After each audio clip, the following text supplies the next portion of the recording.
anteponiendo una disculpa por, pues casi estamos en tiempo, ¿no? Pero anteponiendo una disculpa por los minutos de retraso, trataremos de ajustarnos al tiempo. Y bueno, es la mesa número 7, perdón, disculpe, número 8, neoproteccionismo estadounidense y política industrial. Estamos en el auditorio, para los que buscan situarse, auditorio norte, edificio A, segundo piso, ¿cierto? Estamos en tiempo y es un gusto estar moderando esta mesa, su servidor Cuauhtémoc Modesto López de la Universidad Autónoma de San Luis Potosí.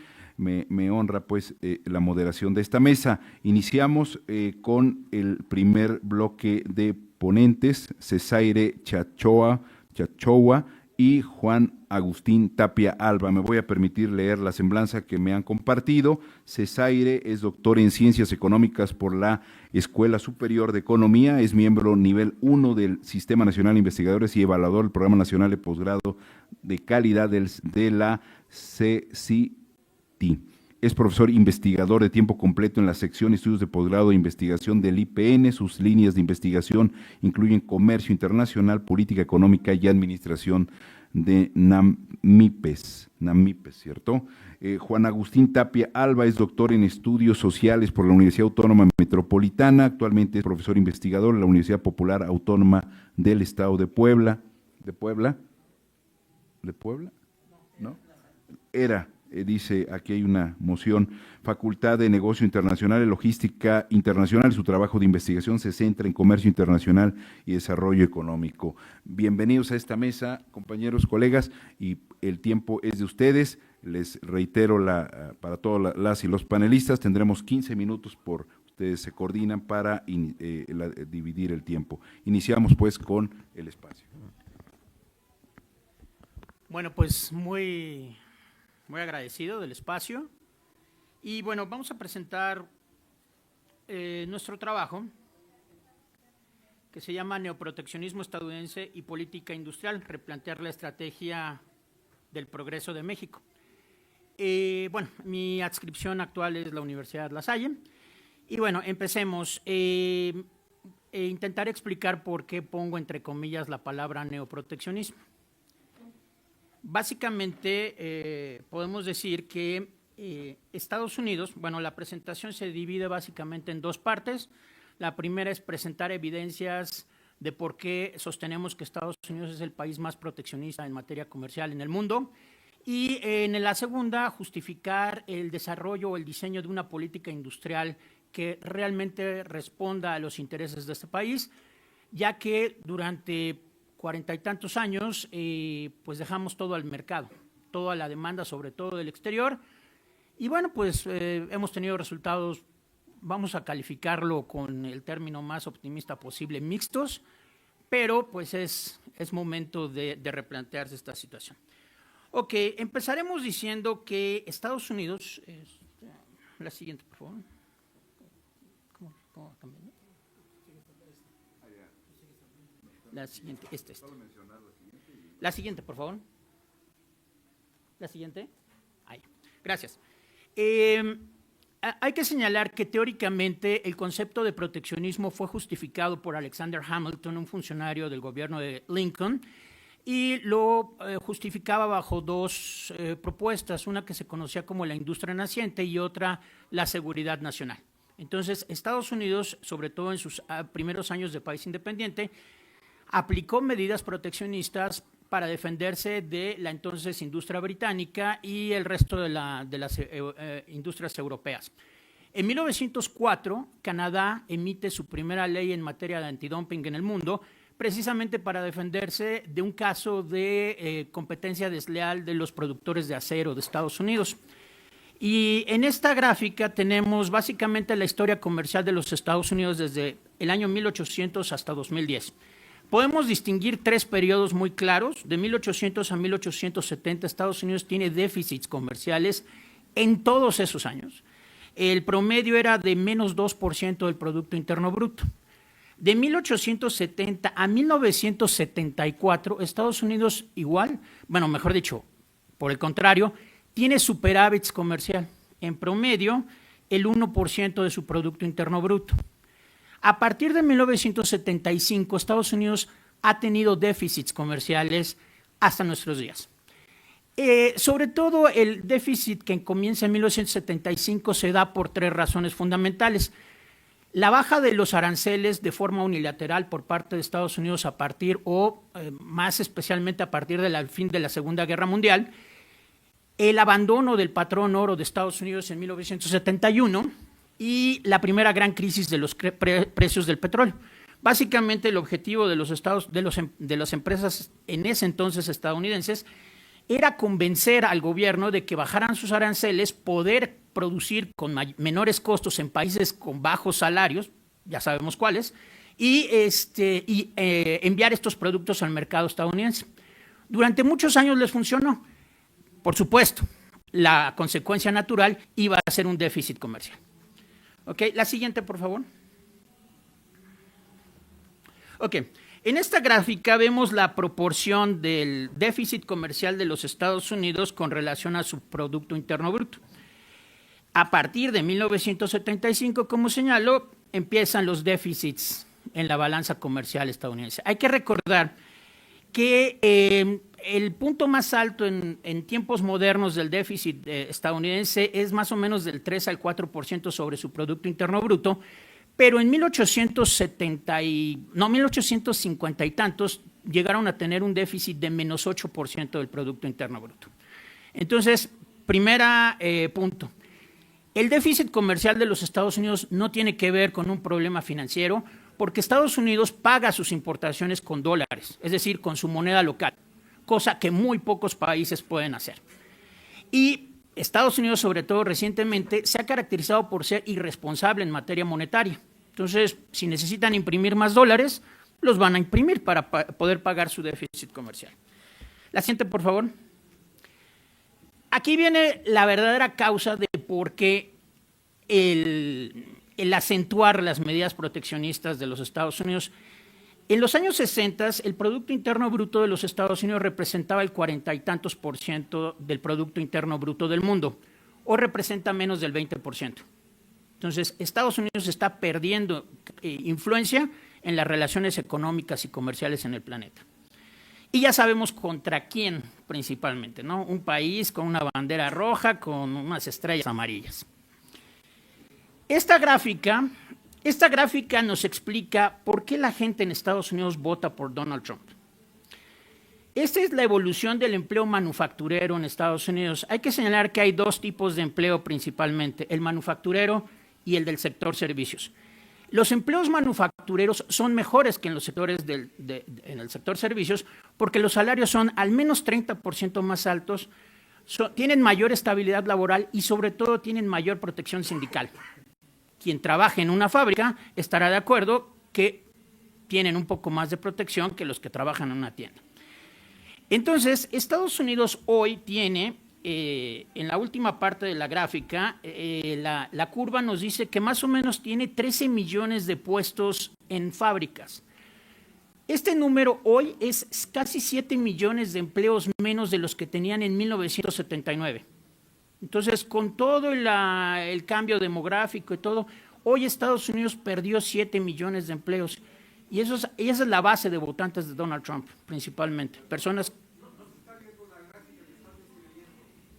La siguiente, por favor. Gracias. Esa. Ok.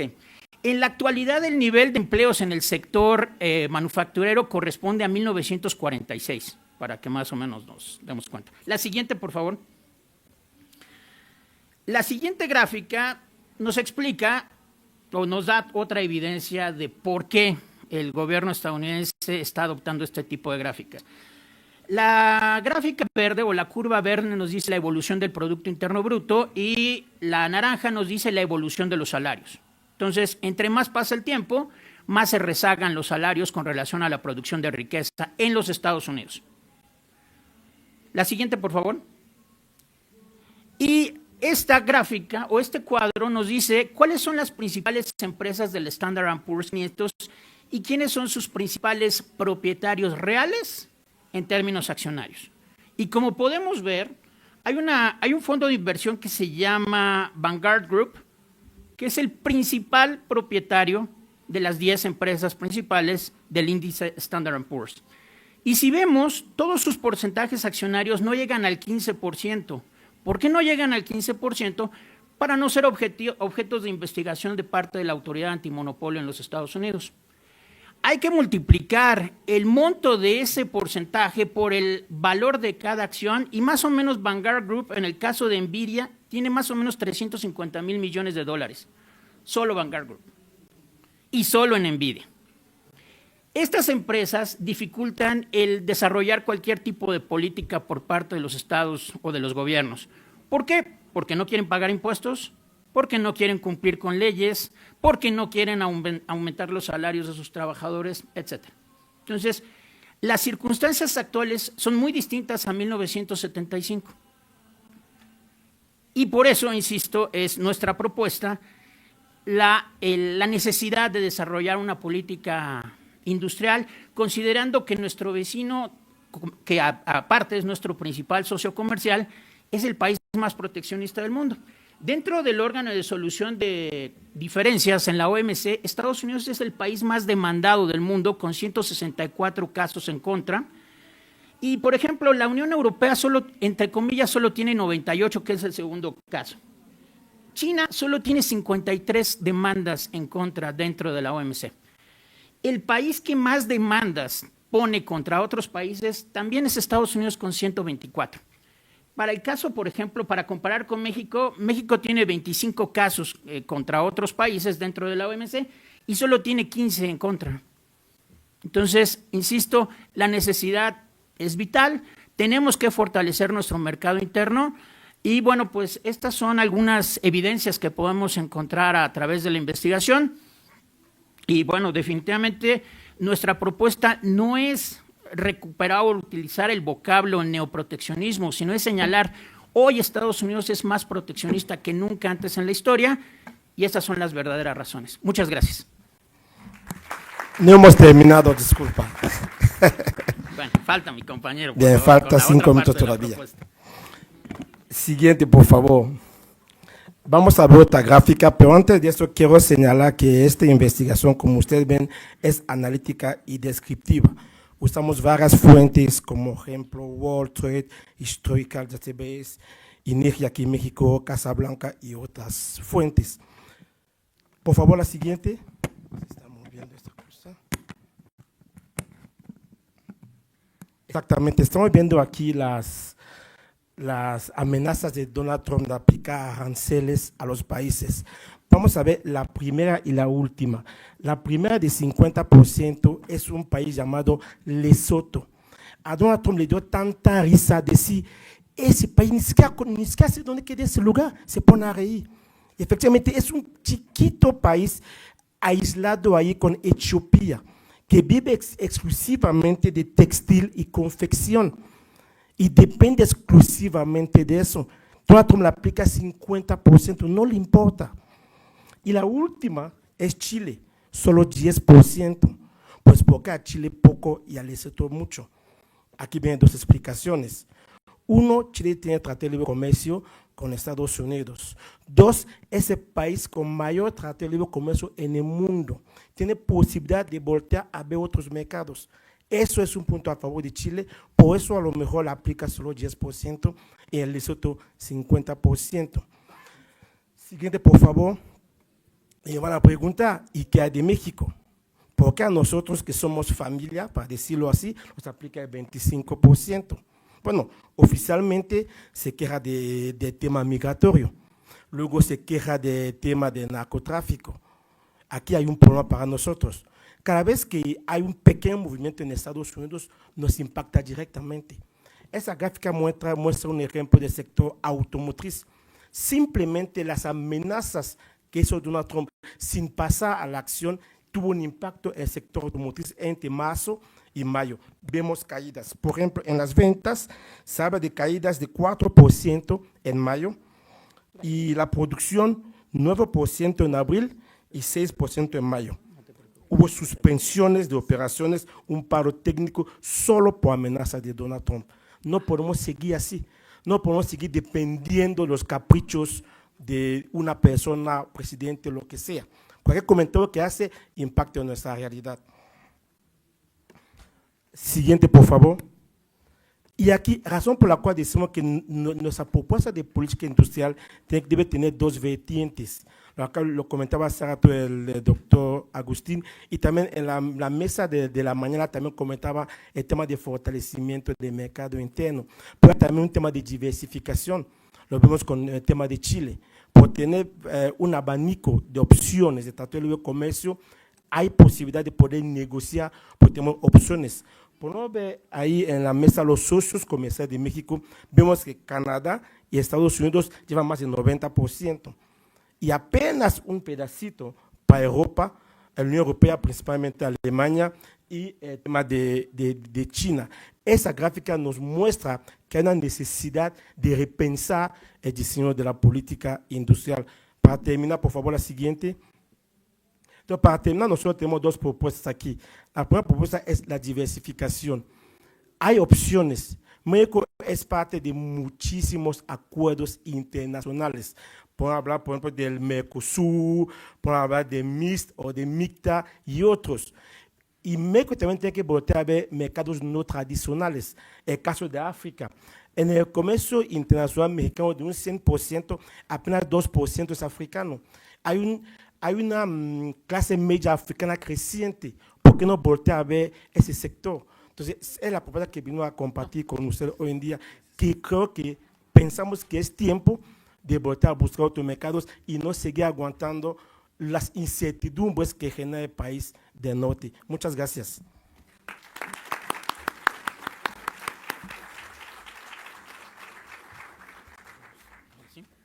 Muy bien, agradecemos a nuestros colegas y la verdad es que reconocemos el haberse ajustado al tiempo. Estamos en muy buen tiempo. Gracias, compañeros. Les pediría que se ubiquen próximos para la ronda de preguntas y respuestas. Ahora recibimos a Óscar Alberto Villaseñor Domínguez. Óscar, te invitamos a que nos acompañes en el presidium y voy a permitirme leer la trayectoria de Óscar. Óscar es egresado de la licenciatura en Relaciones Internacionales y Ciencia Política en la UNAM y la Universidad Contemporánea de las Américas, con formación en diplomacia global. Ha participado como ponente en foros sobre participación juvenil y criptodivisas, así como en modelos de Naciones Unidas y parlamentos juveniles. Sus intereses abarcan la macroeconomía, la política internacional, los mercados internacionales, la filosofía política e inteligencia artificial. Sin más preámbulo, Óscar, adelante. Muchísimas gracias. Bueno, primero comenzar agradeciendo a la organizadora, al organizador por el trabajo, por la invitación a este foro, a la Universidad Nacional Autónoma de México y desde luego al Congreso de la Unión. Esta es una investigación que apenas está en una fase primaria, diría yo, va comenzando. Trato de hacer una liga, una conexión entre los aspectos económicos y los aspectos geopolíticos, tratando de tomar pues bibliografía bastante reciente, sobre todo de 2022-2025, dada la rapidez con que se va transformando el panorama tanto económico como político a nivel global. Siguiente lámina, por favor.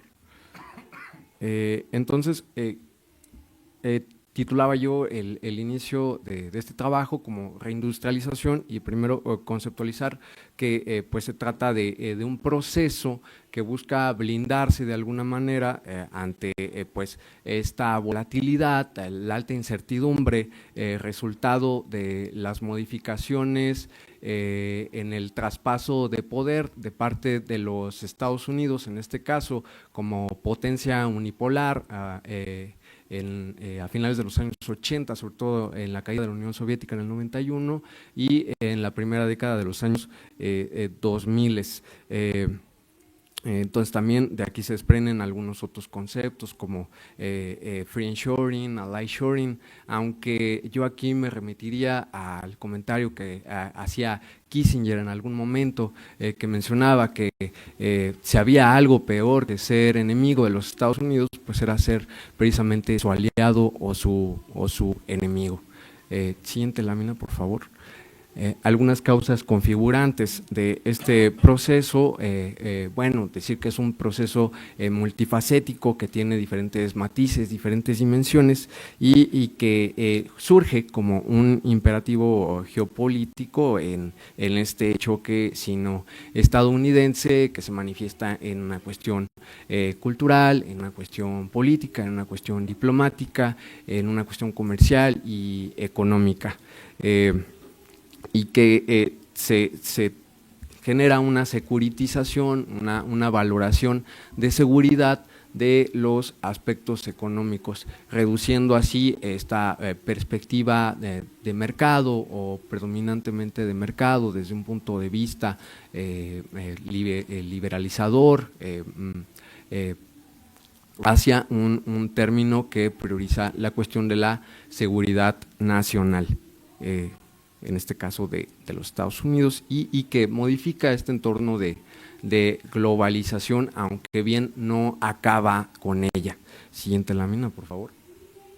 Aquí hablo de una cuestión de que la regionalización precisamente no es contraria, no es antagónica a la globalización en cuanto tal, sino es una transformación lógica de la misma. Podríamos mencionar que es un salto cualitativo, una adaptación evolutiva, dada esa cuestión de mezclar la seguridad nacional de los estados con sus perspectivas económicas. Esto desde un punto de vista, por un lado, realista, y por otro lado institucional liberalista. Siguiente lámina, por favor. Algunas industrias clave que se securitizan en este sentido son algunas que ya se han mencionado aquí con mucho ahínco, que son los microprocesadores, la inteligencia artificial, en general las redes, las tecnologías de información, la computación cuántica, la biología sintética, la manufactura industrial convencional, como las que encontramos en México, referentes a sectores aeroespaciales, a automóviles, a línea blanca, etcétera, los minerales críticos, como la cuestión que pasa con las tierras raras en Ucrania, donde se da pues un proceso de negociación un tanto opaco, que al menos es discreto. La industria automotriz más enfocada hacia la movilidad eléctrica, las finanzas y el sistema monetario y la infraestructura logística. Y al respecto de las finanzas y el sistema monetario, quiero mencionar o meter a colación el tema de las monedas digitales centralizadas, que de alguna manera generan un backup, un respaldo a las monedas fiat y sobre todo en este caso al dólar. Siguiente lámina, por favor. Entonces aquí hay un concepto interesante que es el de guerra mundial híbrida o GMH, que también algunos autores, algunas autoras lo definen como una guerra fría estructural. Todavía hay debate sobre qué término resulta más adecuado para describir lo que en este momento vivimos como esta colisión de intereses y el traspaso de poder de una potencia a otra. Entonces, tiene elementos históricos, tiene elementos espaciales y lo anterior que ya comentaba. Siguiente lámina, por favor. Entonces, surge aquí la pregunta si estamos ante un final del paradigma asiático, entendiendo esto como si la producción se va a acabar, se va a relocalizar por completo de Asia hacia otras regiones. Pues la verdad es que a partir de lo que se está viendo al momento, parece que no, dado que la región asiática aún sigue manteniendo una mayor optimización en sus procesos y sigue teniendo un mejor aprovechamiento de tanto los recursos como de los demás elementos.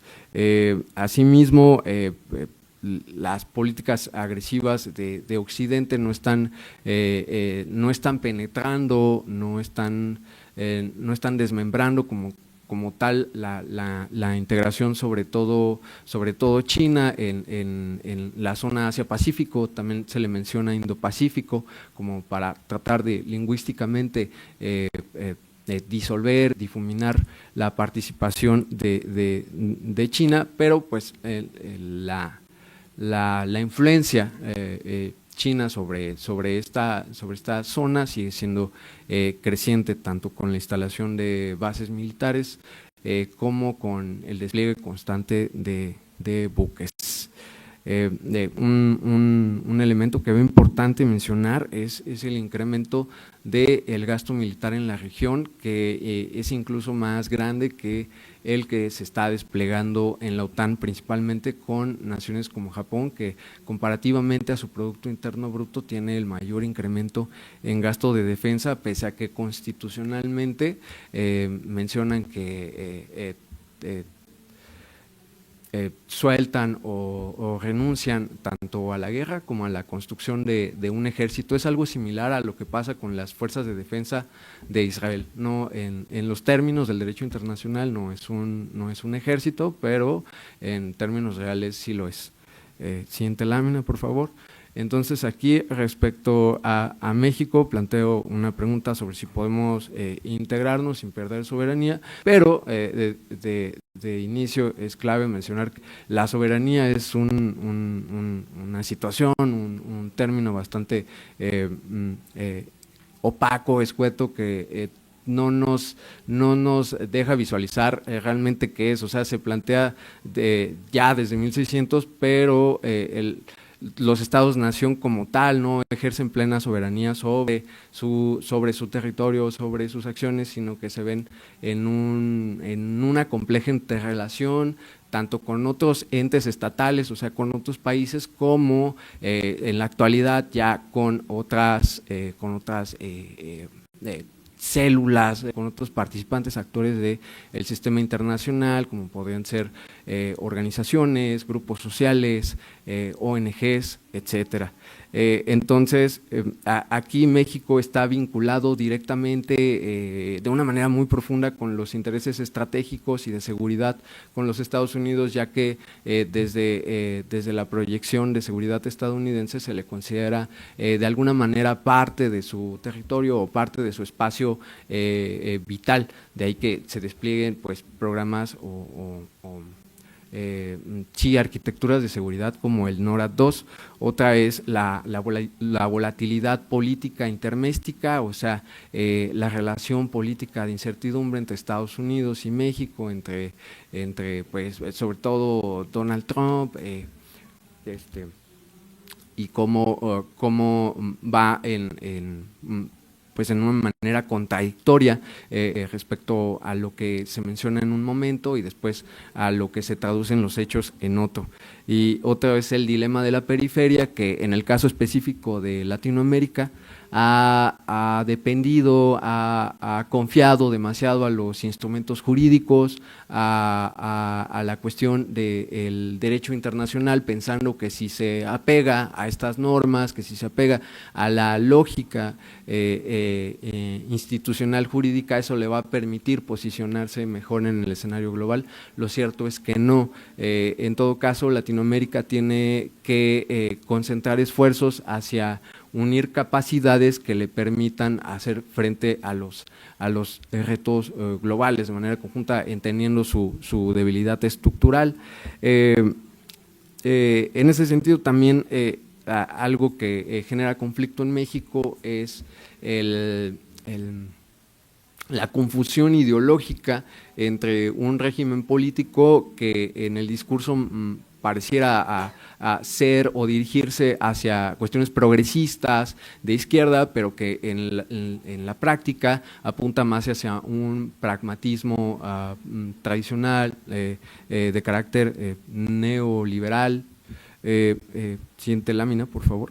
Entonces, ya para terminar, algunos escenarios que podrían prospectivamente proponerse es, en el mejor de los casos, que México potencia la industria del norte global, integrándose de una mejor manera al mismo y logrando pasar de manufacturas básicas a manufacturas más avanzadas con mayor contenido tecnológico. En otro es que México se queda en su posición maquiladora, simplemente intensificando cuantitativamente esta participación, y en el peor de los casos es que esta dependencia de México respecto al bloque norteamericano se intensifica, y no solo se intensifica, sino que se presentan escenarios de desestabilización política desde los Estados Unidos. Yo nada más mencionaría que el actual embajador de los Estados Unidos en México es un ex boina verde, y aparte fue exdirector de la CIA, que aparte tuvo operaciones de desestabilización en Centroamérica. Entonces, desde ahí ya se nota hacia dónde se dirige la política. Y finalmente, la última lámina, mencionar que actualmente la añado debido a los últimos hechos, a que estamos el mundo se encuentra en un realismo defensivo en el que los estados buscan maximizar sus capacidades y defenderse, tratar de sobrevivir frente a las amenazas exteriores. Y que además el orden institucional, este orden basado en reglas, el derecho internacional en suma, se encuentra de facto suspendido. Sería cuanto. Muchas gracias.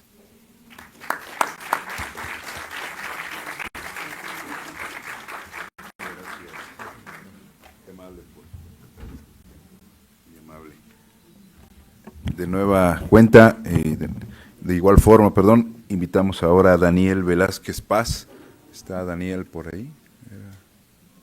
Daniel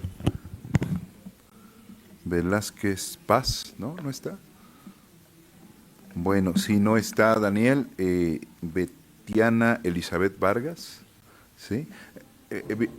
¿Vienen, digamos, en el mismo grupo o no? No.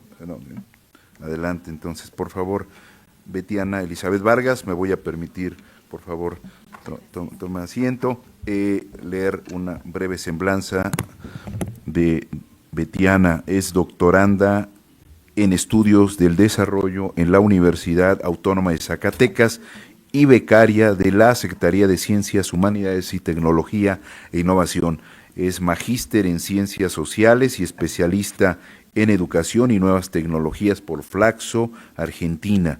Además, es licenciada en Psicología, en Psicopedagogía, forma parte de la Red de Feminismos y Desarrollo de la Universidad Autónoma de Zacatecas, investiga la aplicación de la inteligencia artificial en la educación superior en México y Argentina. Bienvenida, Betiana, y tienes el uso de la voz. Muchas gracias. Bueno, en primer lugar, muchas gracias a todos ustedes que están hoy haciéndose presentes en esta mesa.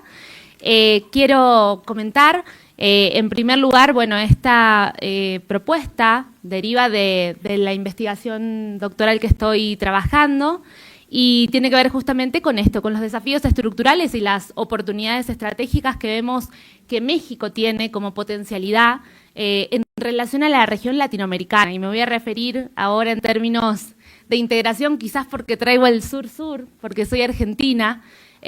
Cuando vean hablar de integración o cuando vean hablar de región, me voy a referir específicamente a la región latinoamericana.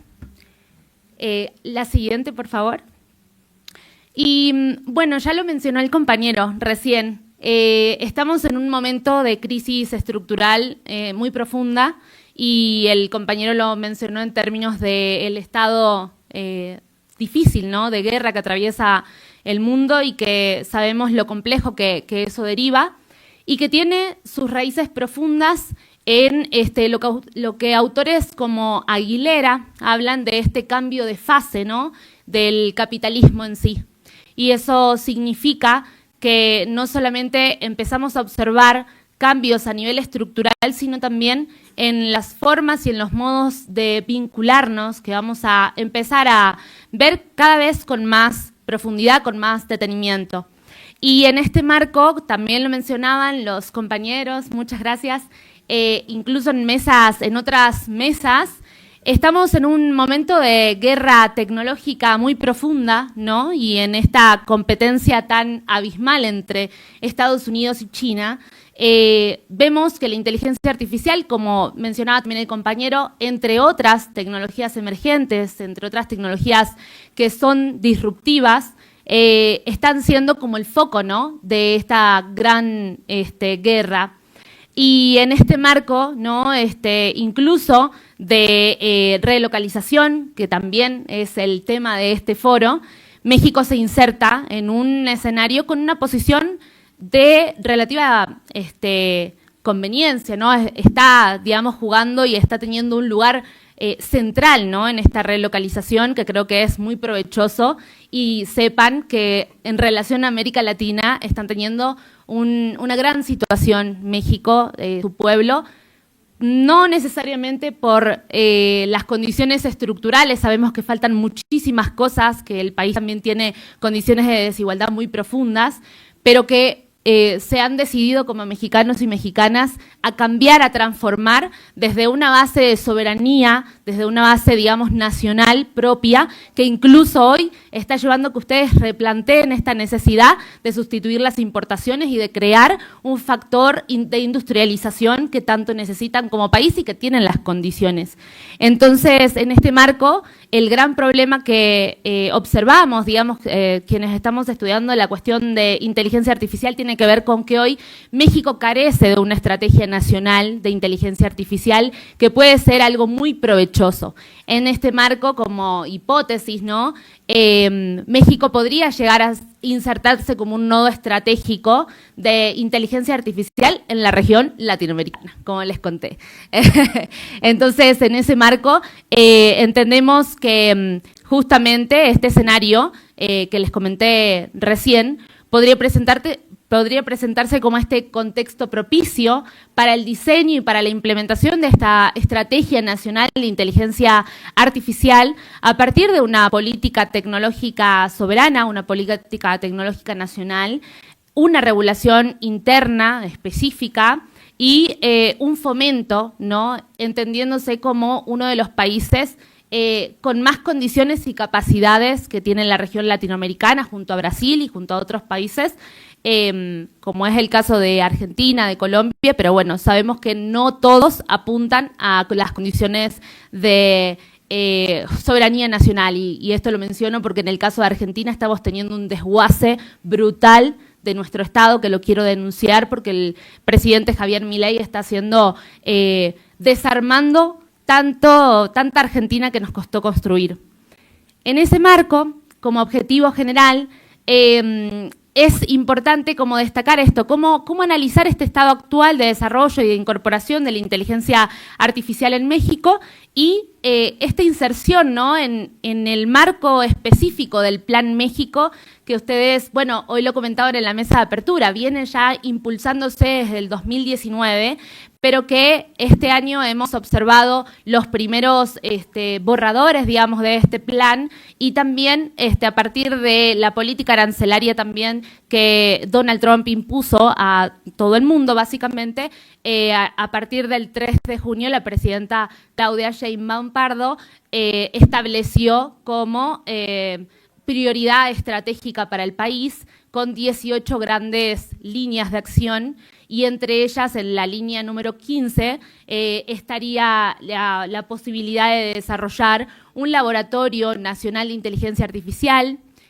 Casualmente, la semana pasada tuvimos una actividad vinculada a este laboratorio, pero también el impulso en sectores estratégicos como los semiconductores, que también hay algunas ponencias en este foro para poder ir a escuchar, para poder ir a prestar atención, porque tienen que ver con estos factores clave que tanto en el desarrollo industrial, pero de esta nueva fase digital, pero también en estas condiciones de guerra tecnológica son aspectos cruciales, ¿no? Aspectos de primer orden. En este marco, este estudio lo que buscaría es identificar estos desafíos estructurales y estas oportunidades estratégicas para una adopción soberana y con justicia social. Pasamos a la que sigue, por favor. Y en cuanto al estado de situación, solo mencionar, quiero como poner en consideración 3 grandes tópicos, ¿no?, que tienen que ver con la formación y la investigación, que en los estudios, en la literatura, se menciona como talento. También en cuanto a infraestructura, qué condiciones tiene México hoy en ese aspecto, y en cuanto a gobernanza en inteligencia artificial. Y para los 2 primeros puntos hay, bueno, traje, digamos, las estadísticas que propone el Índice Latinoamericano de Inteligencia Artificial y también la OMPI, digamos, algunos de los planteos en relación a patentes.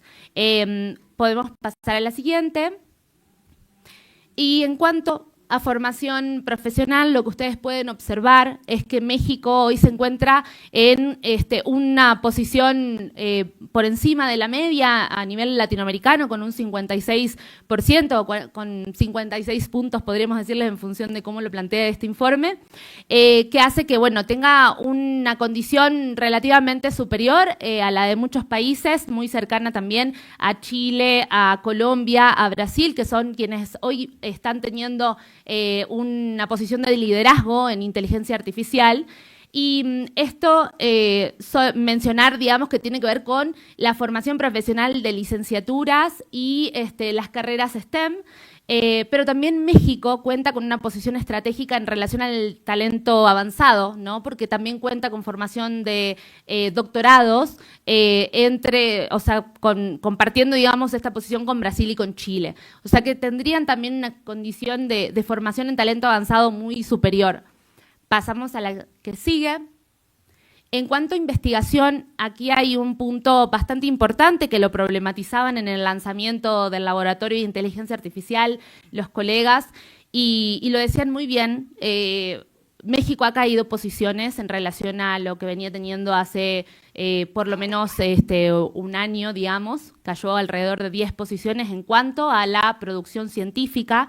Eso prende un poco las alarmas porque significa de que hay que potenciar este proceso que venían trayendo y que era considerado, digamos, uno de los países líderes a nivel global. Hoy por hoy, México, en cuanto a producción en investigación, ocupa alrededor del 48%, todavía por encima de la media.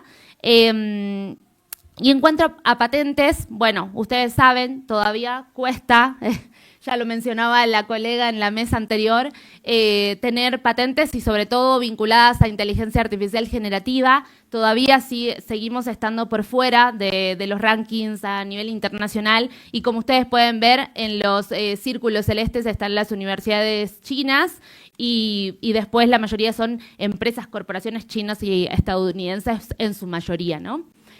Pasamos a la que sigue. En cuanto a infraestructura, aquí México es uno de los países que tiene una capacidad de infraestructura alta, eso significa que tienen muy buenas condiciones, sobre todo en lo que tiene que ver con capacidades en términos de conectividad y el acceso de la población, digamos, en cuanto a los dispositivos con los cuales están sumándose o, digamos, siendo parte de Internet, con celular, muy bien, computadoras y demás. Podemos pasar a la siguiente.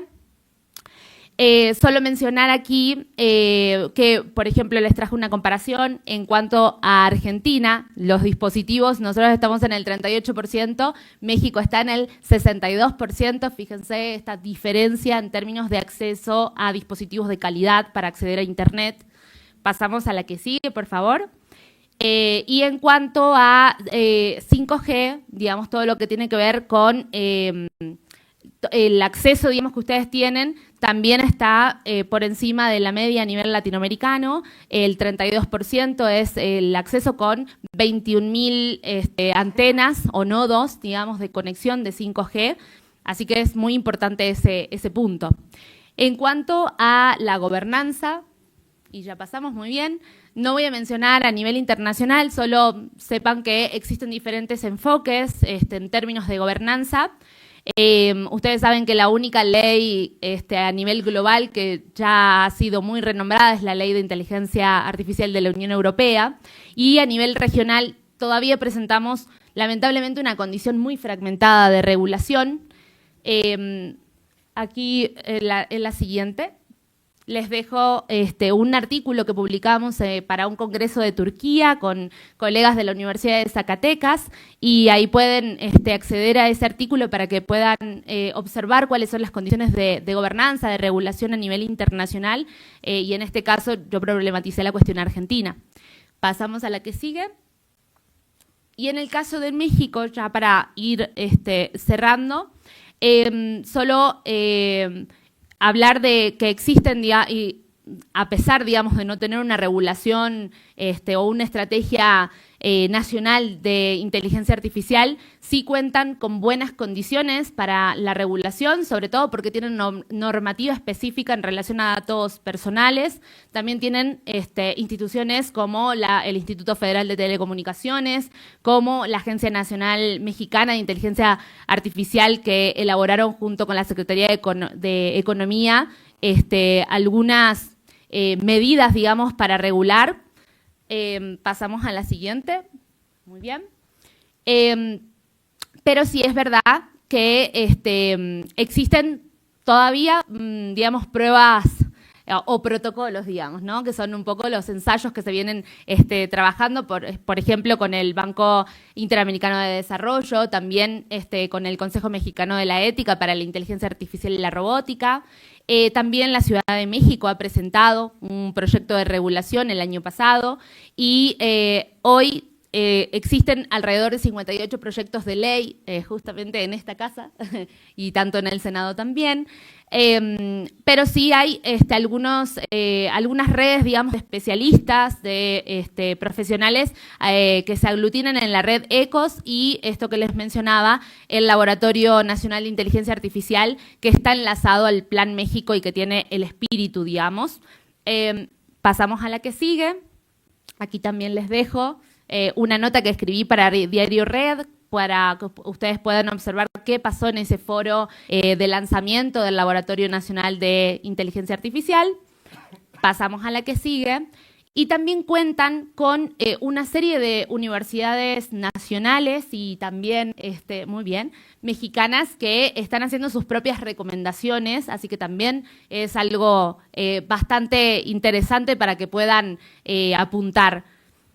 Y ya pasamos a las conclusiones. En términos de inversiones recientes, México también está siendo una de las economías que más inversión en centros de datos están teniendo, y también en diferentes sectores, ¿no?, que se están promoviendo.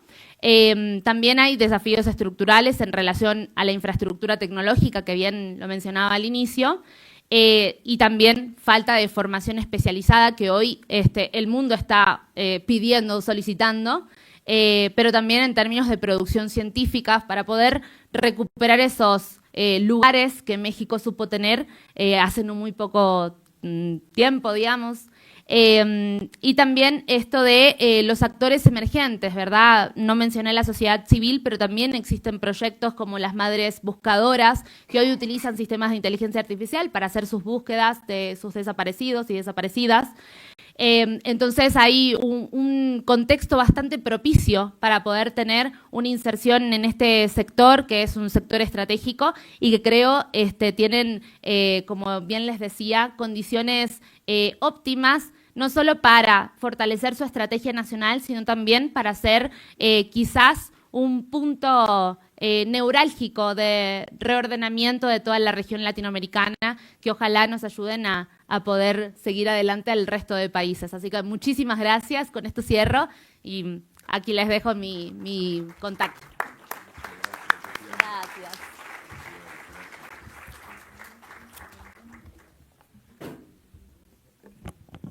Voy a invitar ahora a Dersu Daniel Ramírez Ortiz a que nos acompañe en el presidio y desde luego leer la trayectoria de Dersu.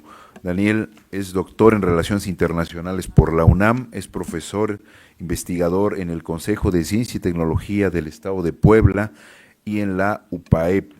Es miembro nivel C del Sistema Nacional de Investigadores. Sus líneas de investigación son economía política del comercio, relocalización de empresas, la securitización de las cadenas globales, la transferencia de tecnología, finanzas internacionales y la relación México-Estados Unidos. Muchas gracias, Dersu, y tienes el uso de la palabra. ¿Qué tal? Pues muchas gracias, muy buenas tardes a todas y todos ustedes. Es para mí un honor estar en este seminario sobre el TEMEC. Pues sin más, pasamos a la siguiente, por favor. Pues yo de lo que vengo a hablarles aquí es de un cambio de paradigma en la economía política de Estados Unidos, sobre todo en lo que respecta a dónde se localizan las cadenas de producción que Estados Unidos comparte con otros países. Aquí observo algo de lo que un ponente que me antecedió ya mencionaba. Hoy para Estados Unidos, el dónde se localizan las cadenas globales de valor ya no debe de obedecer a las lógicas del mercado, ¿no? Creo que ya la globalización de mercados abiertos ya es cosa del pasado. Hoy Estados Unidos está sobre todo en un paradigma mercantilista, ¿no? En donde pues establecen que lo más sabio que puede hacer Estados Unidos es intervenir en la economía, pero no de cualquier forma, sino una intervención en la economía en donde esa intervención garantice la seguridad nacional y la seguridad económica de los Estados Unidos. Farren y Newman nos hablan incluso de que en Estados Unidos se está viendo un reordenamiento burocrático en donde funcionarios de economía ahora están ponderando cuestiones de seguridad al momento de diseñar sus acciones, y también en donde funcionarios de seguridad y defensa hoy están moldeando también la política económica de los Estados Unidos. Por ejemplo, el consejero de Seguridad Nacional de Biden esbozó la nueva estrategia económica que iba a seguir Estados Unidos, ya no fue el secretario de Economía de aquel país. La siguiente, por favor. Pero cuando hablamos de securitización, ¿a qué nos estamos refiriendo? ¿Cuáles son las amenazas que Estados Unidos está vislumbrando? Pues a partir de investigar diversos documentos como las National Security Strategies, como documentos también del USTR, ¿no? Que es este ente que negocia los acuerdos económicos de este país, discursos o leyes como la Ley para contrarrestar la coerción económica del 2023, yo identifico 4 grandes amenazas que los Estados Unidos están vislumbrando acerca de las cadenas globales de valor y de suministro. La primera de ellas es las disrupciones deliberadas en el suministro de bienes estratégicos. Aquí lo que estamos viendo es que Estados Unidos le teme mucho a que países hostiles, llámese China, utilicen, digamos, esta interdependencia en la producción como una arma geopolítica. Hoy en el vocabulario de los funcionarios estadounidenses está muy presente este término de weaponization of interdependence, ¿no? Es decir, amenazar a Estados Unidos con bloquearle suministro estratégico en aras de presionarlo a que Estados Unidos tome decisiones favorables. Un poco lo que Trump hace precisamente con México, ¿verdad? Pero bueno, ahora ellos están muy temerosos pues, de que China les haga lo mismo. ¿Y dónde es que Estados Unidos se siente vulnerable? Ahí les resumo los 4 sectores. En salud pública y elaboración de medicamentos, donde en Estados Unidos ya hay un consenso que establece pues, que ellos tienen un 70% de dependencia con el exterior. Otro sector donde ellos dicen estamos bajo mucho riesgo es la manufactura de semiconductores, en donde también dentro de Estados Unidos hay un consenso en donde dicen pues, que son 60% dependientes del exterior y 90% en semiconductores avanzados. Energía, como baterías avanzadas, en acero y aluminio, ¿Por qué creen, por ejemplo, que al acero y al aluminio mexicano y canadiense le han puesto tanto arancel? Porque ahí también se sienten sumamente en riesgo. La siguiente, por favor. Otra amenaza que perciben los Estados Unidos son disrupciones accidentales en el suministro de insumos estratégicos, es decir, disrupciones que pueden venir de imponderables, ¿no? Que ni Estados Unidos ni nadie tiene control. Por ejemplo, si se viene otra pandemia más, si vuelve a haber una crisis de contenedores, si vuelve a haber un bloqueo en el canal de Suez. Cuando han sucedido estas situaciones, pues Estados Unidos también se vio tremendamente afectado.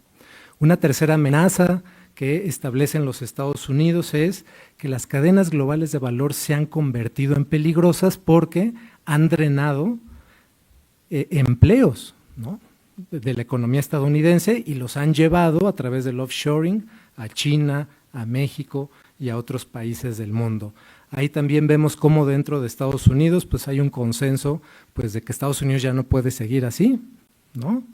Y que de alguna manera tiene que combatir esta desindustrialización y esta pérdida de empleos que han venido teniendo. La siguiente, por favor. Aquí les pongo unos datos que van muy en concordancia con mis compañeros que presentaron al inicio, nada más que estas cifras son, digamos, mucho más, son más particulares, ¿no? De estados de Estados Unidos del noreste, que en algún momento fueron estados que se consideraban las capitales mundiales de la producción manufacturera y hoy se conocen como el famoso Rust Belt o el cinturón del óxido, es decir, estados que han venido perdiendo empleos y que se encuentran en una crisis social tremenda. Pasamos a la siguiente. Y como última amenaza, ¿no?, que los Estados Unidos visualizan son las cadenas globales de valor como vectores a través de los cuales se puede transferir tecnología estratégica a rivales. Y por ende hoy el consenso en Estados Unidos es que tampoco la tecnología puede transferirse de acuerdo a ópticas de libre mercado, ¿no?, sino que el Estado debe de fijarse muy bien hacia dónde fluye la tecnología y hacia dónde no.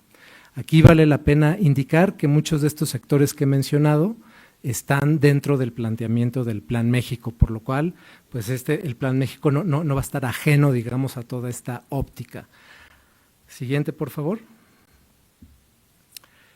Aquí entonces me gustaría comentar pues que en esta coyuntura a la que México se enfrenta, es importante diferenciar entre dos lógicas de nearshoring, que coexisten, que se pueden traslapar, pero que no son iguales.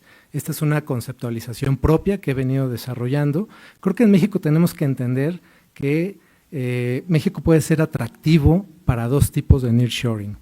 Primero es el nearshoring ofensivo, yo le llamo, es el nearshoring de despliegue, que fue animado por esta lógica de ampliar mercados, de que las empresas ganaran competitividad, y este fue el nearshoring preponderante a partir de los 90 en adelante, cuando México entra al Telecan, y entonces una oleada de inversión extranjera estadounidense se vino a relocalizar a nuestro país, ¿no? Aquí el objetivo prioritario de este nearshoring ofensivo era pues, que la empresa lograra disminuir costos de producción, mano de obra, acceso a insumos, etcétera. Pero aquí me parece relevante captar que ahora este no es el único tipo de nearshoring. Hay otro nearshoring que yo le llamo defensivo, que es un nearshoring más bien de repliegue, ¿no? Un nearshoring que más bien responde a estos dilemas geopolíticos en los cuales Estados Unidos está inmerso, ¿no?, en esta rivalidad estratégica que tiene con China y en la cual Estados Unidos busca que muchas cadenas de valor que comparte con China o con países poco confiables vengan y se relocalicen en países aliados y en países cercanos como el nuestro, ¿no? Este nearshoring ya no es animado por las libres fuerzas del mercado. Aquí ya vemos cómo el Estado anima o fomenta este nearshoring desde una óptica geopolítica. Estos dos conceptos tienen también otras características, pero por motivos de tiempo no me voy a referir a ellas, solamente decir que creo relevante distinguir estas dos dinámicas y lógicas de nearshoring. La siguiente, por favor. Entonces, pues vemos cómo Estados Unidos, ante esta competencia geopolítica, ¿no?, en la que está securitizando sus relaciones económicas internacionales, pues en Estados Unidos vemos cómo han surgido dos paradigmas de reacción. Uno yo le llamo el paradigma del de-risking o el de la disminución del riesgo. Este paradigma sobre todo lo veo, digamos, en la administración de Joe Biden, ¿no?, la administración demócrata, y el otro paradigma de reacción de Estados Unidos es el paradigma del decoupling, que sobre todo lo vi en Trump 1.0, es decir, en la primera administración de Trump, ¿no? Aquí vemos cómo en estos dos paradigmas son similares en el objetivo. En ambos paradigmas se establece que es fundamental que Estados Unidos genere cadenas de valor seguras y resilientes a través de relocalizarlas.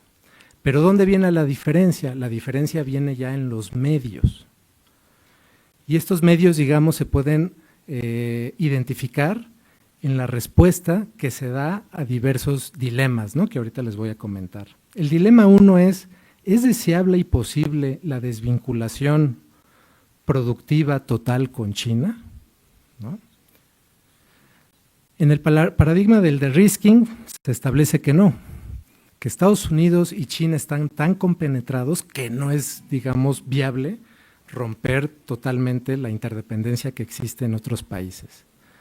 Pero lo que sí dicen es, donde sí hay que generar una desvinculación es en ciertos sectores estratégicos. Ahí sí Estados Unidos tiene que desvincularse totalmente de China. ¿Y cuáles son? Pues los que ya salieron en las presentaciones anteriores: semiconductores, telecomunicación, medicamentos, industria aeroespacial, energía, baterías avanzadas. En cambio, vean lo que dice el planteamiento del trumpismo, el decoupling. Ellos sí establecen pues que Estados Unidos debe de romper la interdependencia económica con China, por lo menos eso era el planteamiento de Trump 1.0. Vamos a ver si este sigue siendo el mismo planteamiento en la actual administración de este presidente, ¿no? Por vía de mientras, Estados Unidos ya atacó con 150% de aranceles a China, después bajó. Entonces, como que ahorita es difícil un poco precisar hacia dónde se va a dirigir Trump. La siguiente. Otro dilema que se está discutiendo en los Estados Unidos es la racionalidad económica entre favorecer el reshoring y friendshoring. Ambos paradigmas dicen es importantísimo que Estados Unidos logre el reshoring, es decir, regresar producción a la economía estadounidense. ¿Dónde está la diferencia? La diferencia está en los grados. En el paradigma de Biden, ahí se estableció que pues, no era viable generar un reshoring total. ¿Por qué? Porque los costos de producción en la economía estadounidense en muchos sectores pues, realmente no hacían viable eso, ¿no? En ese paradigma se estableció pues, que en Estados Unidos se debe de conseguir un equilibrio entre reshoring y friendshoring, y aquí sí me detengo, ¿no? ¿Qué significa el friendshoring para los Estados Unidos? Porque en Estados Unidos casi no hablan de nearshoring, hablan de friendshoring, que es un concepto que yo pienso que tiene connotaciones más geopolíticas, ¿no? En Estados Unidos un friendshoring es, pues sí, un país que pueda dar ciertas ventajas comparativas en la producción, pero sobre todo son países que deben de estar dispuestos a alinearse geopolíticamente a favor de los Estados Unidos y en contra de China en sectores estratégicos, ¿no? Por eso yo creo que en la próxima renegociación del TEMEC vamos a ver cómo pues en Estados Unidos nos van a empezar a poner ciertas condicionantes, ¿sale? En cambio, en el paradigma del decoupling, ahí sí pues establecen que lo más importante, la prioridad de Estados Unidos debe ser generar reshoring, ¿no? Ya ven que es uno de los principales promesas de campaña y del movimiento MAGA de Trump, ¿no? Hacer Estados Unidos grande de nuevo a partir de forzar a que las empresas regresen a producir. Es difícil que Trump le escuchemos hablar de nearshoring o de friendshoring, ¿sale? Y bueno, adelante por favor. Y un tercer dilema que se discute ahorita mucho en Estados Unidos y ya para ir terminando tiene que ver con ¿cómo es que Estados Unidos debe de lograr esta relocalización de empresas? Igual, en el primer paradigma del de-risking, vemos cómo el gobierno de Joe Biden privilegió el uso de incentivos a las empresas para que generaran esta relocalización a través de subsidios como la CHIPS Act o la Ley de Reducción de la Inflación, ¿no? Que son, ojo, subsidios condicionados, ¿no? Toda aquella empresa que quiera formar parte, ¿no?, o recibir estos subsidios, se compromete a no hacer ningún tipo de negocios con empresas chinas. Y en segundo lugar, el paradigma del de-risking usó también el uso de represalias, ¿no?, pero en menor medida. En cambio, ¿qué vemos con Trump? ¿No? ¿Qué pone primero, represalias o incentivos?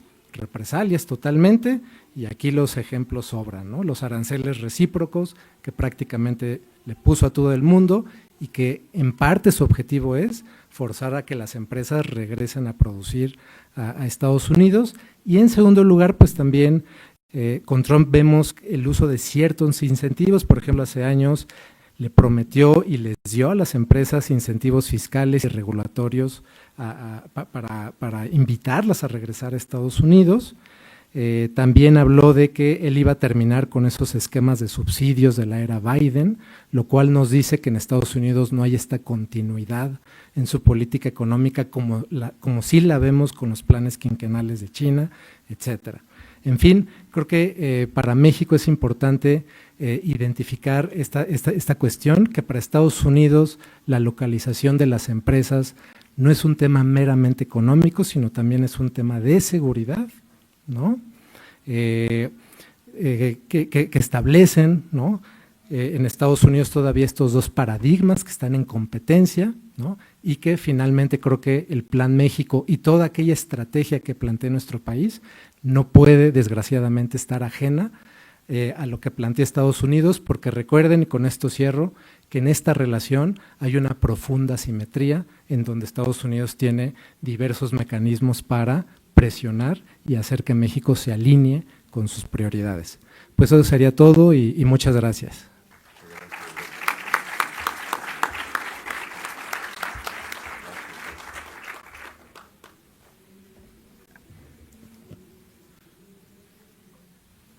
Voy a invitar ahora a Óscar Alejandro Gutiérrez Domínguez, si pasa al presidium, para escuchar su ponencia, y voy a leer la reseña que tenemos de Óscar Alejandro. Es licenciado en Ciencias Políticas por la Benemérita Universidad Autónoma de Puebla y es consultor político. Adelante, Óscar Alejandro, tienes el uso de la voz. ¿Qué tal? Muy buenas tardes, muchas gracias. Es un gusto para mí compartir este espacio con todos los grandes ponentes y por supuesto también con el distinguido público que nos acompaña. El día de hoy yo les quiero presentar esta ponencia que lleva por título TMEC y Política Presidencial, Discursos, Tensiones Diplomáticas y el Plan México como Estrategia de Equilibrio. Siguiente, por favor. Yo lo que les propongo aquí es realizar un análisis integral de los desafíos que plantea la renegociación o la revisión del tratado entre México, Estados Unidos y Canadá, conocido como el TMEC, pero desde una perspectiva de la ciencia política. Y yo he dividido esta ponencia en tres partes. Primero les voy a explicar cuál va a ser la síntesis o la tesis central de la ponencia. Muchas gracias. En segundo, les voy a plantear cuáles son algunos de los escenarios previsibles durante la revisión de este tratado. Y en tercero, les voy a hablar sobre cómo el TMEC y el Plan México puede ser una estrategia para su equilibrio. La tesis central de esta ponencia es que aunque el TMEC se inscribe en una lógica económica y comercial, su renegociación representa ante todo un proceso con alta carga política. Esto es decir, a pesar de que estemos en el marco económico y a pesar de que estemos dentro de la lógica comercial, no deja de ser antes que nada una negociación política, una negociación donde van a llegar tres jefes de Estado a negociar según la discursiva estratégica de sus países, cuáles van a ser los pros y cuáles van a ser los contras del acuerdo al que lleguen con esto. Siguiente. Este tipo de negociaciones no solo involucran aspectos técnicos, sino que también reflejan intereses políticos, nacionales, narrativas presidenciales y posicionamientos estratégicos entre los países que firmen. Lo que yo propongo es que vamos a tener que observar qué es lo que hay detrás de cada uno de los jefes de Estado para que lleven a su negociación sus intereses particulares y estratégicos. En lo que hace a la política presidencial de Donald Trump, cuando él dice Make America Great Again, podemos identificar un claro nacionalismo detrás de esa postura. Podemos identificar una clara postura de por qué se decanta por el proteccionismo a sus empresas. Y entonces la creencia de que Estados Unidos tiene que ser grande o que tiene que ser el país más grande es lo que lo ha llevado a tomar las decisiones y a tomar algunas de las medidas que hemos estado observando nosotros actualmente. Pero muchas de esas medidas y de esas decisiones que se han tomado también tienen raíces profundas y lo han comentado aquí en las ponencias también, sobre todo con lo que tiene que ver con el déficit público de los Estados Unidos. Es extremadamente profundo. Los Estados Unidos tienen un problema económico grave. En el 2024 su déficit público fue de 1.8 billones de dólares y su déficit comercial se acercó al billón de dólares ese mismo año. Además, su deuda pública es de 37 billones de dólares y pagan casi 1 billón por año de intereses. Es un gasto similar al que ellos hacen en defensa anualmente. Entonces, la problemática es grave. La problemática es grave en el sentido de entender que los Estados Unidos están importando más de los productos que están importando. Están gastando más de lo que producen y eso ha conflictuado la política discursiva de Donald Trump al decir que son el país más poderoso y son el productor número 1. Y entonces todo eso es lo que está llevando a la negociación y es el peso con el que está cargando el presidente de los Estados Unidos. En este obsesivo afán por equilibrar las cuentas, ¿qué ha hecho Donald Trump y qué decisión han tomado los Estados Unidos? Sobre todo lo ya conocido, ¿no? Aplicación de aranceles, pero también han presionado para que disminuya la producción y el precio del petróleo. También han obligado a Ucrania a pagar por la ayuda militar que le han brindado, al mismo tiempo que buscan desarticular a la OTAN y reducir el gasto militar en Europa. Han inducido la compra de armamento fabricado en los Estados Unidos y también han reducido drásticamente el tamaño de la estructura administrativa del gobierno. Entre algunas de las posturas más complicadas que plantea el día de hoy la presidencia de Donald Trump, incluso tiene que ver con la devaluación del dólar. Y va a ser difícil que sostenga una postura de ese estilo cuando el dólar va a valer menos, y entonces que no nos extrañe que más adelante veamos que la moneda ha perdido fuerza, o sea que el dólar ha perdido fuerza internacionalmente. Va a ser parte de las medidas que están implementando Donald Trump con este plano económico que hemos visto representa una problemática para ellos. Con lo que tiene que ver a su línea discursiva, pues él plantea que la nación estadounidense debe volverse una gran potencia o debe volver a ser una gran potencia productiva en su territorio, es decir, que se produzca en los Estados Unidos y no fuera. Ya que en 1980 los Estados Unidos producían el 26% de las manufacturas a nivel global. China producía únicamente el 3%. En la actualidad, China produce el 30% de las manufacturas y Estados Unidos produce el 15%. Ha perdido terreno de manera exponencial y crítica. Y ya lo dijeron los ponentes anteriormente, es grave cómo han ido perdiendo terreno y eso les preocupa. Están complicándose cómo van a sostener su imagen de país productor número 1 en el mundo y de cómo van a mantener a los demás países maniatados a sus decisiones económicas. Y bueno, con lo que tiene que ver con la política presidencial mexicana, ya también se ha dicho, es mucho más pragmática. Se inclina más hacia nos podemos acomodar a cómo es la política económica, no sé qué, se enfoca más en el gasto social, o sea, México puede enfocar más parte de sus recursos en bienestar social, en ayuda y en incentivos a los ciudadanos. Y pues bueno, actualmente también se propone que sea una economía creciente que aproveche los sectores productivos. México sabe perfectamente su papel en el liderazgo del sector automotriz, su liderazgo en el sector del aluminio y del acero. Lo tiene perfectamente claro y hay otros sectores productivos que se pueden seguir aprovechando. Esa es la propuesta actual. Con lo que respecta a esta segunda parte, yo les he propuesto 3 escenarios que vamos a ver sí o sí al momento de la revisión del tratado.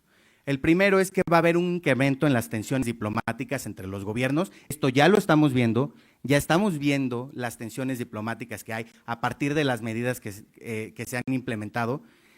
El segundo es que posiblemente vamos a encontrar escenarios de inestabilidad política interna en cada uno de los países, o sea, en cada uno vamos a tener que la revisión, que sí nos favorece, que no nos favorece, la oposición de cada país hará lo propio para presionar por la razón por la cual su dirigente, su presidente, en el caso de Canadá, su primer ministro, esté tomando o no las decisiones adecuadas. Eso va a pasar. Y la tercera cosa que va a pasar, y es un hecho, es que vamos a tener incertidumbre en los mercados. En el momento que se haga la revisión, va a haber incertidumbre en los mercados, se van a mover los valores de las acciones, o sea, todo eso lo vamos a tener presente y es un hecho, por eso es una garantía que vamos a tener. ¿Y cómo vamos a lidiar con esos escenarios? Adicionalmente, pues vamos a tener una extensa cobertura mediática, de verdad lo vamos a ver en cuanto se haga la revisión, se anuncie y todo, ya saben, van a ver ahí a Latinus cubriendo todo todo lo que hagan y que no, que si ya dijeron esto, que si ya dijeron aquello, eso va a pasar, va a ser el tema de moda en ese momento, vamos a informarnos de mucho de lo que suceda, pero bueno, yo lo que quería plantear era que era importante que tengamos este contexto, que tengamos claro cuáles son las posturas que van a estar detrás de esta negociación. Se los voy a decir de esta forma. México, Estados Unidos y Canadá tienen bien clara una cosa. El tratado les ha beneficiado a los 3 países en términos de crecimiento económico, de crecimiento en términos del empleo y el crecimiento en sus mercados regionales. Ha sido benéfico para los 3. De verdad, desde 1994 que entró en vigor, se ha ido renegociando, se ha ido sosteniendo, se volvió a negociar en el 2018, entró en vigor en el 2020 y su revisión cada 6 años, tal y como se estipuló en ese entonces, viene en el 2026. Bueno, estamos viendo que quizás se haga un poquito antes, pero bueno, es por la razón y por las líneas discursivas que ya hemos mencionado, manejan cada uno de ellos. Pero tienen perfectamente claro que el tratado que han hecho y que el bloque económico que han formado, el bloque económico de América del Norte, que además es uno de los más importantes, que compite junto con los BRICS, que compite junto con los demás bloques económicos, les da una oportunidad de competir frente a los países asiáticos, principalmente con China. En este tenor, el tercer apartado de la ponencia tiene que ver si el Plan México es un antídoto. Yo lo planteé primero en estos términos y no me convencía tanto el hecho de decir que fue un antídoto porque no estábamos identificando cuál podría ser la enfermedad. Sin embargo, el Plan México se analiza como una posible herramienta de reposicionamiento y equilibrio estratégico frente al neoproteccionismo estadounidense y al fenómeno del nearshoring. Entonces, a mí me gusta definir al Plan México como una hoja de ruta donde ya tenemos cuáles son los qués y los cómos, los objetivos que se quieren alcanzar y bueno, cuáles van a ser los riesgos o las ventajas de la implementación. Poco a poco los vamos a ir vislumbrando dentro de todo el análisis de la aplicación que vayamos viendo. Y pues yo, con lo que también quiero que se tome en consideración, es que puede funcionar como un método de convencimiento. ¿Y por qué? ¿Por qué el éxito del Plan México puede ser un argumento a favor para que los Estados Unidos replanteen la posibilidad o se planteen la posibilidad de que sea exitoso? Primero, porque entre las muchas cosas que sostiene, que ya muchas las conocemos, está la sustitución de importaciones. Pero esta sustitución de importaciones es de productos de manufactura chinos, no estadounidenses. No se plantea que Estados Unidos deje de exportar a México, sino que sea China, el 50%. Y es a este nivel que en el 2024 los bienes fueron de alrededor de 119,000 millones de dólares. Imagínense si México, en lugar de que sean 120,000 millones de dólares, exporta, no sé, unos 70. bueno, pues China va a perder un poquito de terreno, al menos en su mercado mexicano, y sigue siendo, bajo todas las circunstancias, el segundo socio más importante de México.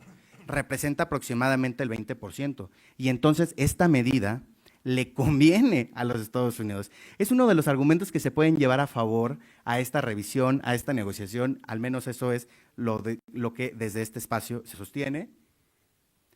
Y entonces les quiero compartir, después de toda esta rápida exposición, que las conclusiones tienen que ver con que la próxima revisión del tratado debe entenderse, como lo nos sostiene nuestra tesis inicial, y vamos a regresar, no únicamente como un proceso técnico, sino como una negociación eminentemente política, en la cual los márgenes de ganancia o pérdidas estarán determinados por las prioridades estratégicas y el enfoque diplomático de cada jefe de Estado involucrado. Ellos deben saber cuáles son sus sí y cuáles son sus no negociables. México sabe que no va a perder o que no debe perder su liderazgo en los sectores automotriz, aluminio, automotriz, aluminio y acero. Y pues en este sentido México debe definir con claridad cuáles son sus líneas rojas no negociables a fin de preservar su competitividad económica y al mismo tiempo proteger los pilares fundamentales de su soberanía nacional. Solo mediante una postura firme, informada y articulada va a ser posible que analicemos y que avancemos hacia una prosperidad compartida, sin ceder espacios esenciales que comprometan el interés nacional. Y bueno, de mi parte ha sido todo, les agradezco muchísimo su atención.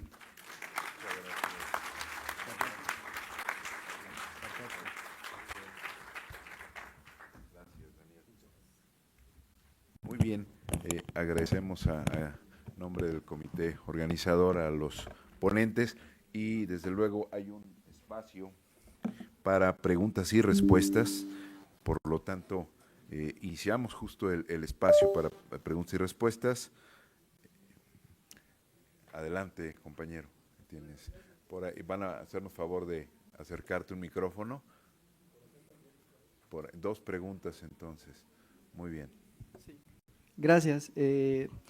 Bien, mi pregunta va orientada a la primer ponencia, lo mencionaba el doctor Chachua, acerca de que debemos de diversificar estas alianzas internacionales. Mi pregunta va en el sentido acerca de si nosotros comenzáramos a diversificar, como lo mencionaba con otras alianzas que tenemos ya previamente, o incluso hablar de los BRICS, ¿qué podríamos esperar de Estados Unidos? Porque Estados Unidos no le haría nada de gracia ver que que México está diversificando, y ante eso, ¿sería viable el poder hacer una diversificación o Estados Unidos ejercería una presión? Y mi segunda pregunta va dirigida a, creo que fue a la tercer ponente, en el sentido de que es muy relevante y muy importante lo que comentaba acerca de que debemos de buscar industrializarnos y tomar ejemplos como los paradigmas de la inteligencia artificial. Sin embargo, en el caso mexicano y tomando en consideración como por ejemplo que tengo entendido que el único Estado miembro o organización que ha legislado acerca de inteligencias artificiales es la Unión Europea, en el contexto mexicano habría que hacer reformas estructurales en el largo plazo, pero ¿cómo partiríamos? Es decir, ¿tendríamos que enfocarnos más en el sector privado o dejarlo en la iniciativa pública? Gracias. Invitaría a los panelistas, tendremos espacio aquí para que van de nuevo volver a todos. Creo que hay mucho espacio.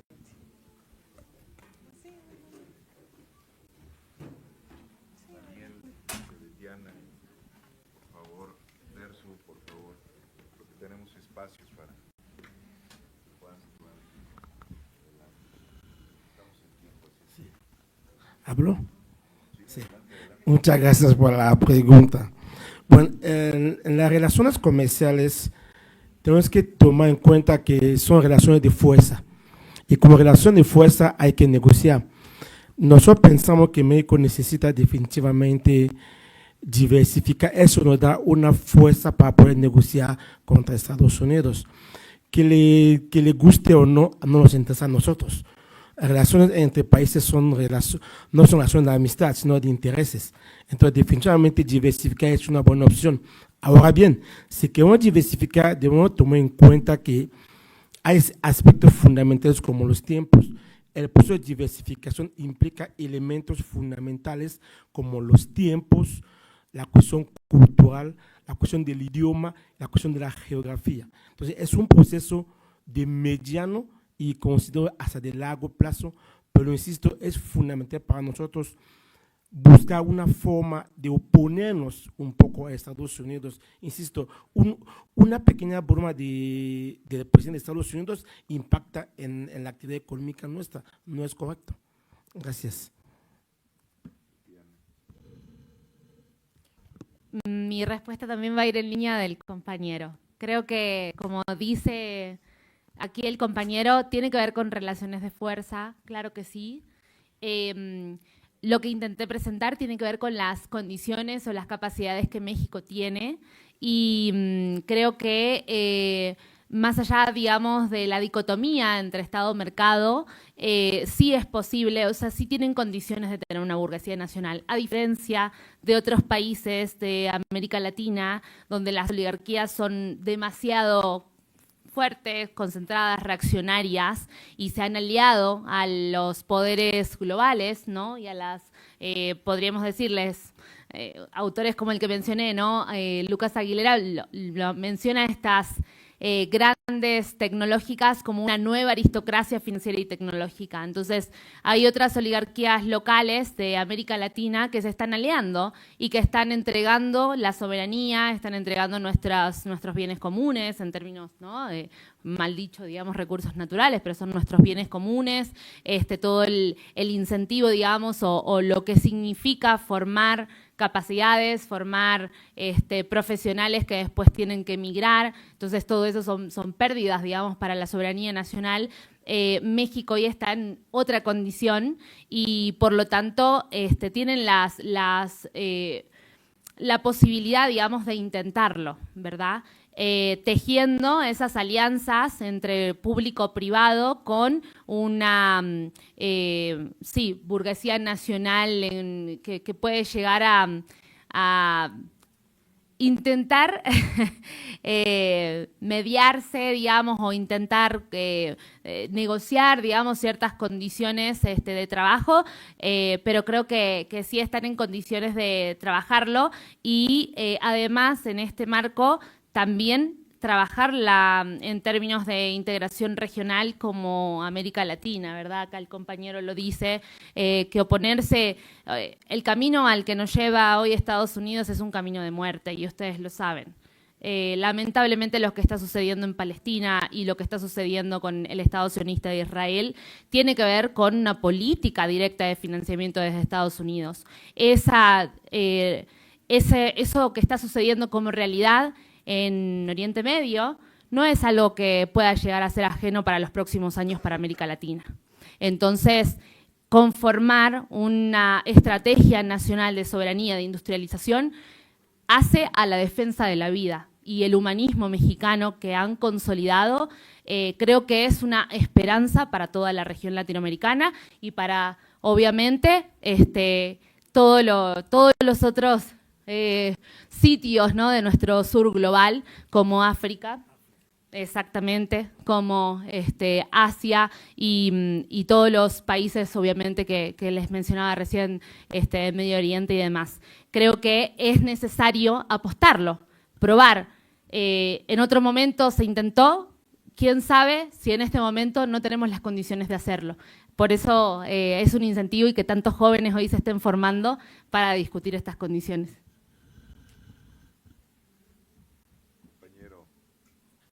Muy bien, muchas gracias. Me quiero posicionar en un salón de al lado bis de la próxima renegociación del TEMEC. ¿Por qué le pongo VIX? ¿Por qué le pongo que sea bis? Porque en ese salón están personas que están discutiendo lo que aquí no he escuchado a lo largo del día, que es que dentro de Estados Unidos hay gran oposición al trumpismo. Y mi hipótesis, que se divide en dos partes es la siguiente. Primero, hay una implantación de un nuevo patrón de acumulación de capital, uno. Y segundo, esta implantación de un nuevo patrón de acumulación de capital está generando una posible o potencial balcanización de Estados Unidos, las famosas Golden Coast y otros estados de Estados Unidos podrían estar pensando en que ya no quieren seguir y pueden bajarse del autobús trumpista con todo lo que eso pudiera implicar. Yo quisiera saber si en la lógica de algunos de ustedes existe esa posibilidad hipotética de una posible balcanización de Estados Unidos por las políticas trumpistas, número uno. Y segundo, para la compañera argentina sobre la inteligencia artificial, mi pregunta es, ¿no consideras que hay un problema con respecto a la regionalización, digamos, a la influencia de China en América del Sur, en donde China pues, ya tiene un control, es muy importante su control sobre la 5G y evidentemente pudiera avanzar mucho más América del Sur por allí y aquí estamos pues sometidos a otro, al tío Sam? Gracias.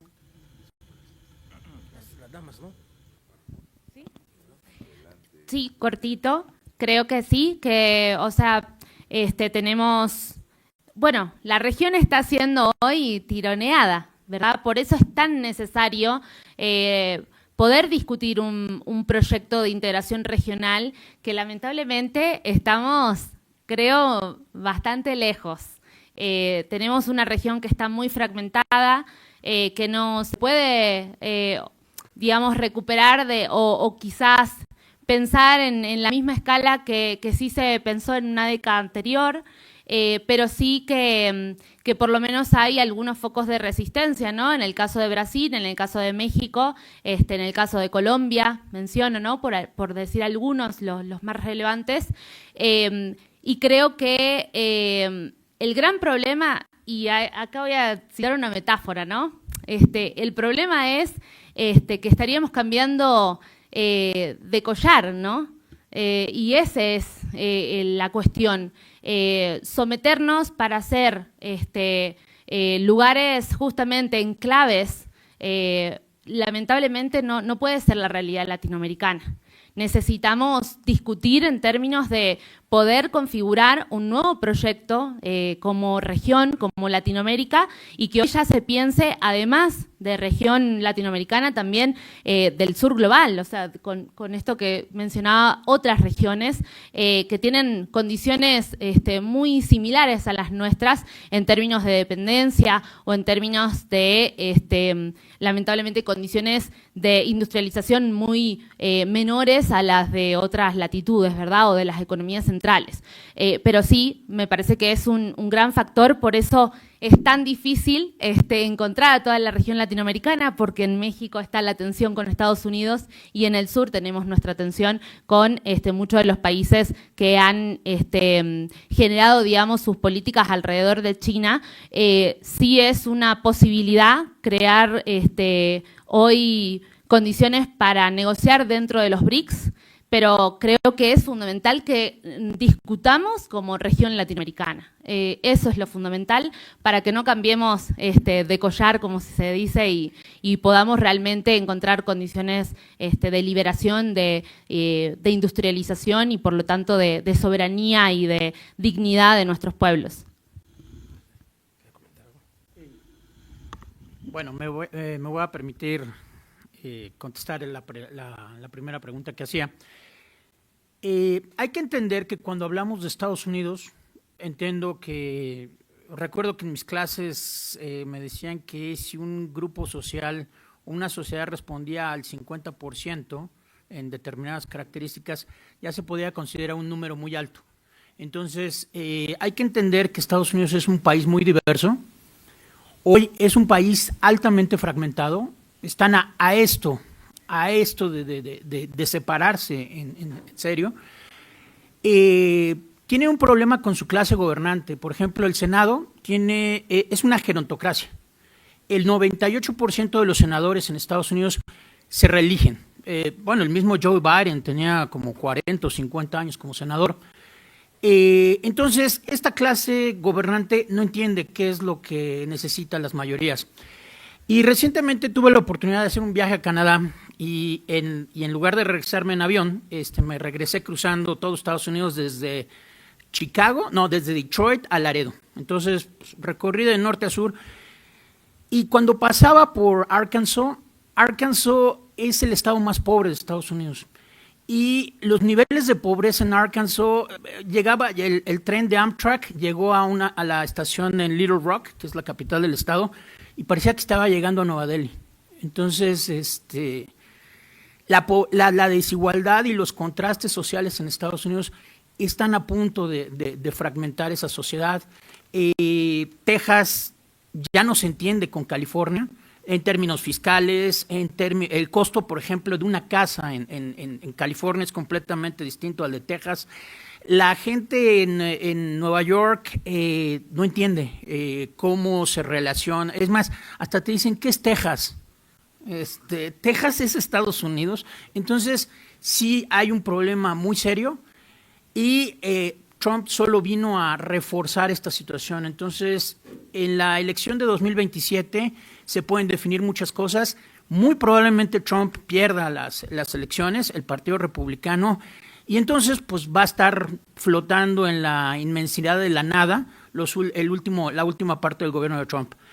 El problema es qué sigue después, ¿no? Entonces, a lo mejor Alexandra Ocasio-Cortez, influida mucho por Bernie Sanders.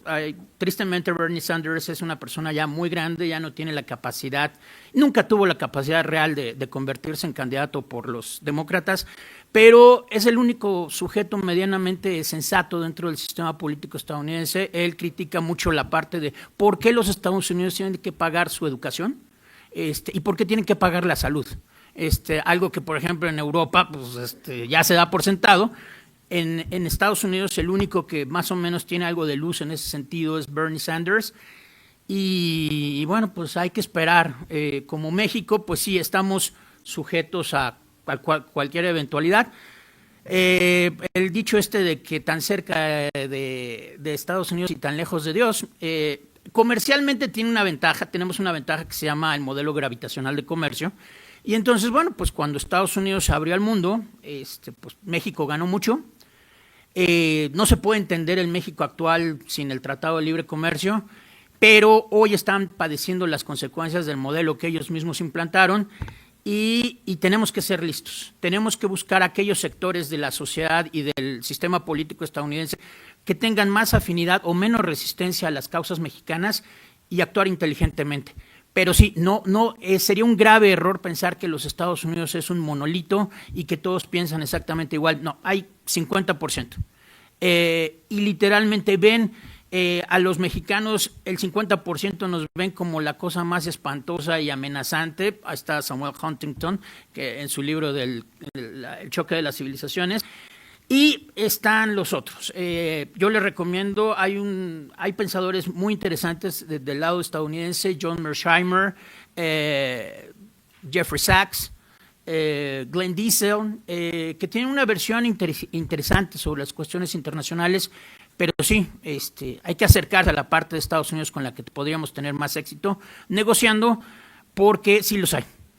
Hay gente que entiende muy bien la importancia de México, la conveniencia de hacer negocios con México, pero pues sí, también hay que reconocerlo. Estados Unidos está en una situación extremadamente complicada, también en términos fiscales. Hay que recordar que tienen que tener un permiso para aumentar la deuda para poder funcionar como gobierno, porque si no, no pueden pagar ni los sueldos de los profesores, ni de los policías, ni de nada. Entonces, ahí vienen las negociaciones con Donald Trump. Ha tenido que suavizarse precisamente para que negociar con algunos demócratas para que le aumenten estos topes de deuda. Y pues sí, la deuda de los Estados Unidos anda sobre el 134, 135% del Producto Interno Bruto del país. Y bueno, pues hay que acordarnos que en finanzas pues te dicen que cuando debes más de 30% de tus ingresos, pues estás quebrado. Entonces Estados Unidos está 4 veces quebrado. Entonces, pues hay que lidiar con eso. Muchas gracias.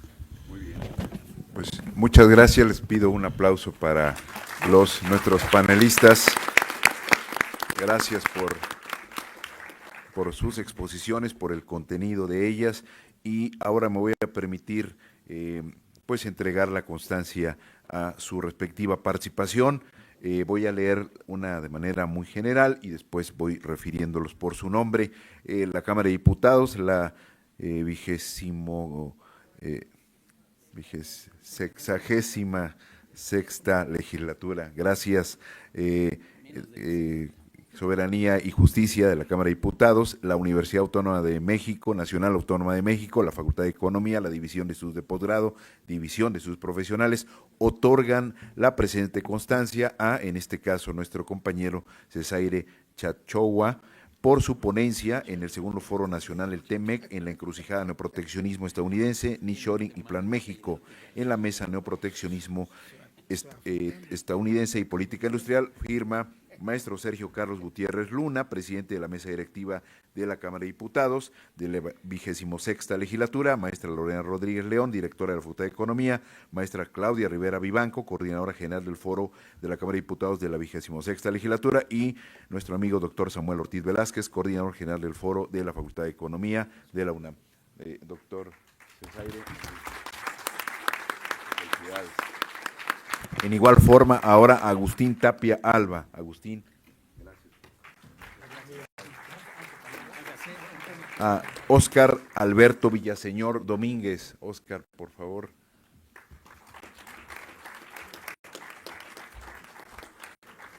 Felicidades. Daniel Velázquez Paz. Daniel, no tuvimos el gusto en esta ocasión. Betiana Elizabeth Vargas. Betiana, muchas gracias. Dersu Daniel Ramírez Ortiz. Dersu, de nuevo, felicidades. Óscar Alejandro Gutiérrez Domínguez, por último. Óscar. Enhorabuena. Es cuanto por este día. Agradecemos su presencia a esta mesa y les invitamos a que el día de mañana de igual forma nos acompañen. Que tengan todos buena tarde. Gracias.